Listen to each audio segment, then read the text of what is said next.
Hey there. So, as promised, I've created a little exercise for you here. And I could have just made this an audio, but I figure you ought to see my quarantine here. So, there it is. But what you're going to need is just a chair and little space. And you won't see my quarantine here for most of the time because I'm actually going to invite you to have your eyes closed. But just grab a chair. And to begin, if you would just stand next to the chair for a moment and close your eyes and just begin a process of listening internally.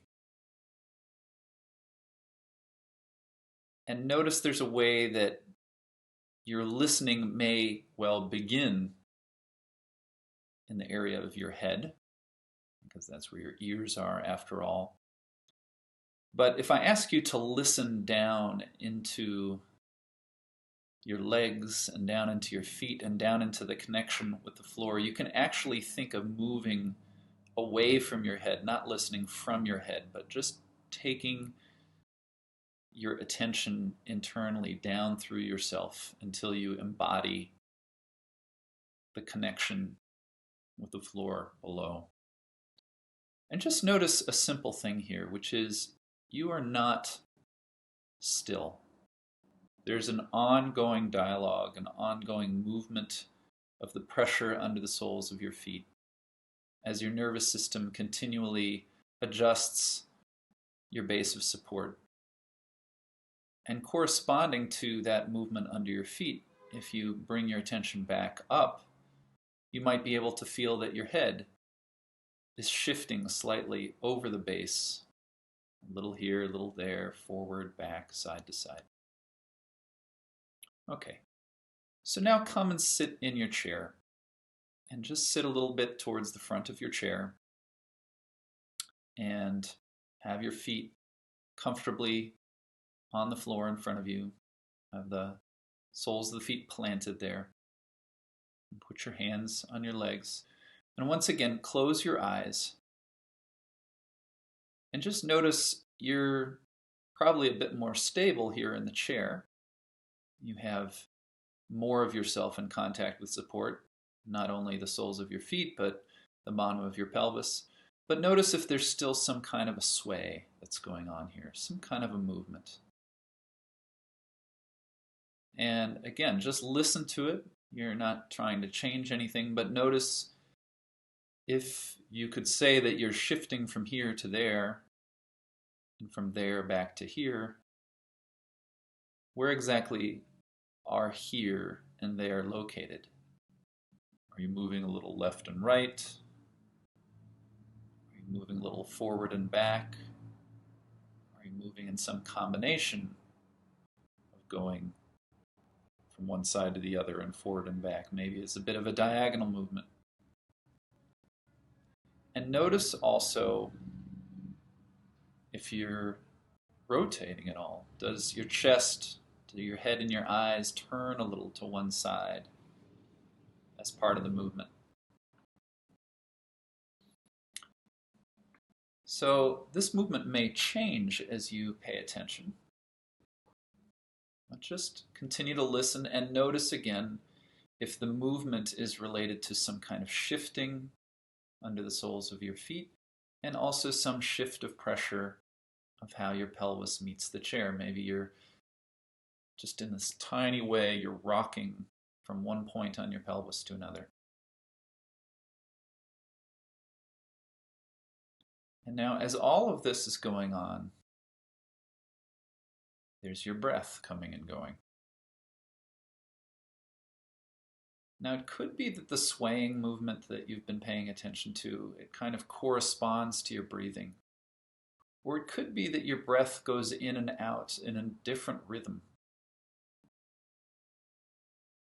Now, what can also happen is that just by paying attention to all these things, there's a way that the breathing and the movement begin to influence each other and maybe become a little bit more aligned. So maybe you can allow that process to happen a little bit.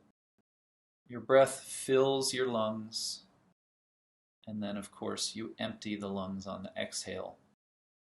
And that too is a movement. It's a change in the shape of your chest. So just notice as the chest gets a little larger and a little smaller, how does that relate to the movement from here to there?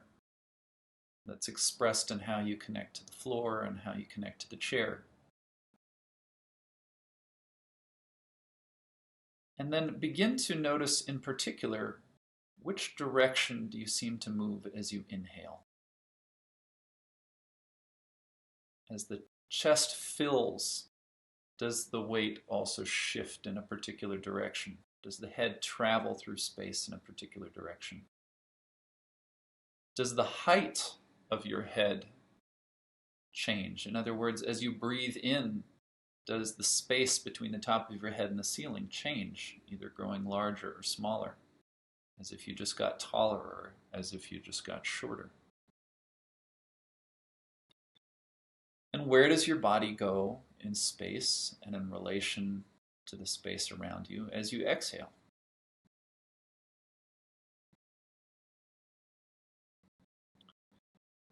So there is that possibility again that you're shifting, and as you shift, the breath comes and goes, and the movement of the breath creates a sort of internal, like a secondary rhythm that overlays on top of the shifting rhythm. But just to make things simple now, see if you can invite these two processes to become unified so that the breath goes in and out and you make a small internal movement in one direction as you breathe in and a small movement in the other direction as you breathe out. And just see if you can actually kind of confidently qualify these two movements as being between a place where you feel a little taller and a place where you feel a little shorter. So if you tune into what's happening in your neck and along the rest, excuse me, along the length of your spine down to where your pelvis connects with the chair, just feel if there's a sense that the spine extends a little bit upwards, and then maybe there's a sense that in certain moments the space between the vertebrae closes a little bit and the head sinks a little bit. And so you just listen to the overall experience and your overall quality of how you feel. And you might be noticing particular sensations in different parts of your body. Sensations you like, maybe sensations you don't like quite so much. So just do a little experiment now. You're breathing and you're moving from here to there on the inhale, and on the exhale you move from there to here. Whatever those 2 points are. Can you now deliberately suspend the sway for just one little moment so that you can now breathe in and accompany your in-breath with the movement that used to accompany your out-breath, and breathe out accompanied by the movement that used to accompany your in-breath? So if you were shifting to the left on the inhale and right on the exhale, now you'll shift to the right on the inhale and to the left on the exhale. Except for you, the movement might not be pure left and right. It might be a little bit of a diagonal. There might be a little bit of a turn. But you're just reversing the coordination of how your breath interacts with this little swaying. And as soon as you do that, notice if you have a different experience also of where you get taller, where you get shorter.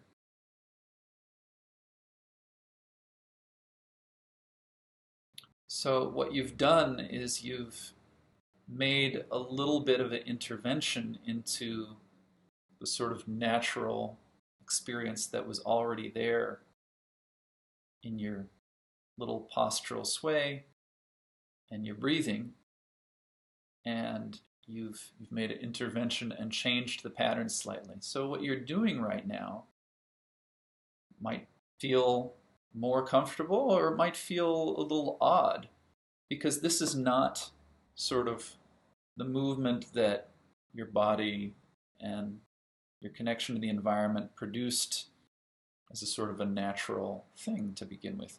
But it isn't a large shift, it's just a change in the coordination of this little movement and your breathing.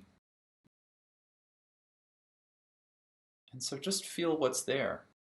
And those other sensations you may have been noticing somewhere in your face or in your chest or one of your hip joints, maybe in the knees or the ankles, anywhere in your body that some particular place was talking to you. How does it talk to you now?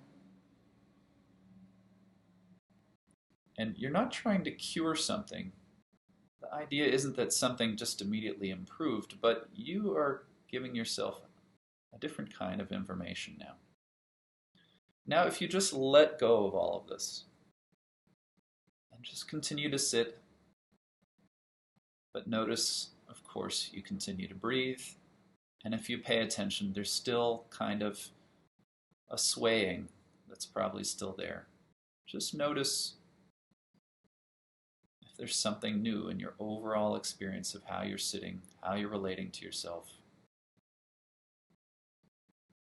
And I didn't talk about it so much as I was taking you through these movements, but the whole time there's a corresponding experience of how you talk to yourself in your head about what's happening. You feel something, and if you don't want to feel that thing, does it mean that something's wrong with you? Or does it mean perhaps there's just an opportunity to be curious? So whether we try to force something, whether we try to use the mind to impose something on the body, or whether we can simply allow the mind to step back a little bit and just listen to the body, to be curious about what the body has to say, this has a lot to do with the outcome of an experience like this, where it takes us. And so I'm going to leave you with that, but if it feels good to you, if you feel like you're in kind of a listening space where you are curious, you might wish to sit for a few more minutes and just make small adjustments. And then after you adjust something, you stay and you just listen to what you did, whether it feels like the adjustment made things a little better or a little worse. You might, but maybe you can avoid those better and worse labels, and you can just shift a little something and be with the swaying movement and be with the breath for a little while, and then shift back or shift another thing, where you've placed your feet, how you have your hands, the tilt of your head, any little details of how you're sitting that you want to change. You just make little experiments of this kind. And when you feel like your curiosity maybe has run its course, then you can just open your eyes and get up and walk around and go on with your day. But see if there's something in this process that was useful that you would like to keep and maybe return to in the future.